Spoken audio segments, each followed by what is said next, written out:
Today, we're going to dig into a really thought-provoking piece of research. It imagines a future that's, well, not that far off. Think of it as a post-mortem, written from June 2028, looking back at a massive crisis that kind of snuck up on everyone. So let's start with the big paradoxical question that this whole thing is built on. For years, we've all heard the same story, right? Better AI means more productivity, and that's great for the economy. But what if that's wrong? What if AI's success gets so massive, so profound, that it actually breaks the very logic of our economy? All right, so let's just imagine it. We're jumping forward in time. It's June 2028. The market is in a nosedive, unemployment is skyrocketing, and everybody's scratching their heads trying to figure out, how on earth did we get here? And this is the crazy part. This is the paradox right at the heart of this whole 2028 crisis. On one side, you've got productivity just going through the roof. I mean, AI agents are pushing output to levels we haven't seen in decades. GDP growth is hitting all-time highs. But at the exact same time, unemployment is at 10.2% and it's still climbing. The economy is growing, but people are really suffering. So that's the big mystery we're going to unravel. How did this incredible technology, the thing that was supposed to launch us into this new era of prosperity, end up triggering a complete systemic shock? So let's get into it. The analysis basically reconstructs the whole chain of events from that AI euphoria we saw in the mid-2020s to this full-blown crisis. I mean, just look at these numbers. They don't make any sense together. The S&P 500 is down 38% from its peak. Unemployment's at 10.2%. And yet, headline GDP and productivity numbers look amazing. How is that even possible? Well, the source comes up with this brilliant concept to explain it: ghost GDP. Okay, so picture this. A single giant GPU cluster somewhere in North Dakota is doing the work of, say, 10,000 human workers. All that economic output, it gets counted in the official GDP numbers. But here's the catch. That money never makes it to households. It doesn't get spent on cars or vacations or going out to dinner because AI agents don't spend money. And so the real human economy, the 70% of GDP that we consumers drive, it just starts to shrivel up. So where did the dominoes start to fall? Ironically, the first one tipped over in the one industry you'd think would be the biggest winner from AI, the software industry itself. The story kicks off in late 2025. AI coding agents suddenly get so good that a single developer can basically build the core functions of a pretty complex software product in just a few weeks.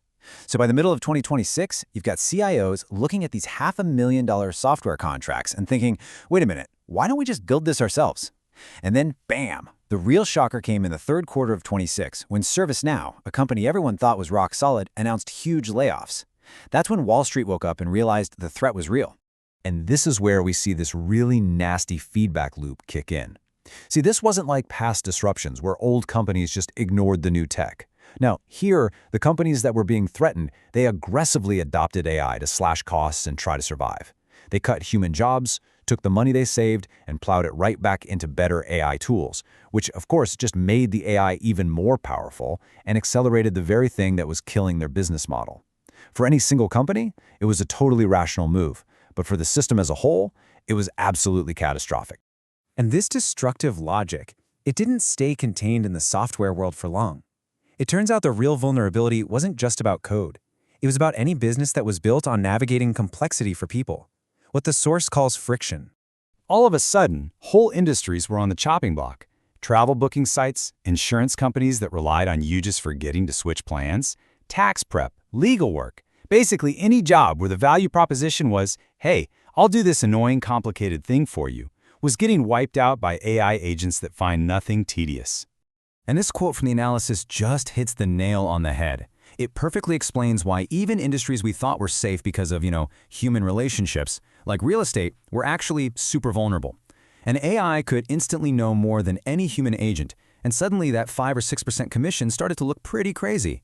So the key idea here is that AI agents just obliterated a very specific type of business advantage: habitual intermediation. Let's break that down. Think about DoorDash. Their whole business model is basically built on the fact that you're hungry, you're a little lazy, and you just click the app that's already on your phone's home screen. But an AI agent, it doesn't have a home screen. It doesn't have habits. It checks 20 different services in a millisecond and finds the absolute cheapest and fastest option every single time. Brand loyalty just goes poof. And once these agents are handling all our shopping, what's the next obvious thing for them to optimize away? Yep, that 2 to 3% fee that gets tacked onto every single credit card transaction. Agents just started routing payments through cheaper things like stablecoins, taking direct aim at the giants, MasterCard, Visa, American Express. And this is the moment.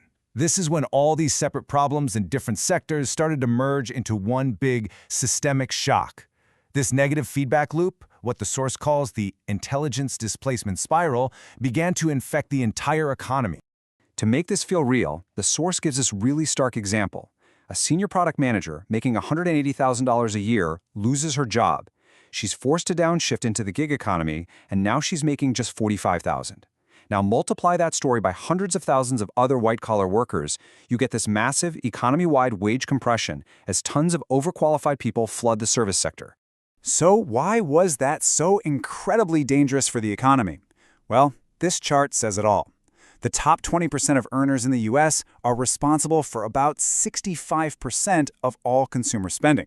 So when job losses are concentrated in that specific group, even a relatively small dip in their employment causes a massive tidal wave that hits the entire consumer economy. From there, the crisis inevitably spread to the financial system. You had this huge private credit market that had funded all these buyouts of software companies, all built on the sacred idea of annual recurring revenue. But when AI made that revenue not so recurring, the loans started to go bad. That $5 billion loan for Zendesk basically became the poster child for the entire collapse. But that was just the appetizer. The next wave of fear was focused on a market that was much, much bigger. $13 trillion. That's the size of the U.S. residential mortgage market. And this was the terrifying question that started making the rounds. Our entire mortgage system is built on one simple assumption, that prime, white-collar borrowers have stable, long-term jobs. But what happens when that assumption just isn't true anymore? This wasn't like 2008. These weren't bad loans to bad borrowers. These were good loans to good borrowers. But the entire world had changed right out from under them. So when you strip everything else away, the fundamental driver of this whole crisis wasn't really about software or mortgages. It was about the value of human intelligence itself. You know, for all of modern history, human intelligence has been the scarce resource. It's the thing that had value, that commanded a premium. Our whole economic system is built on that idea. But AI came along and made machine intelligence abundant and cheap. And the 2028 crisis, when you get right down to it, is just the violent, messy process of repricing our entire economy for a world where that premium on human intelligence is collapsing. And that leaves us right here with the final, urgent question the analysis poses. The technology is moving at an exponential pace, but our social and political institutions, they move at a human pace. The old rules just don't work anymore. So, can we invent and build new ones fast enough before these negative feedback loops just tear the whole system apart? That's the challenge of our time.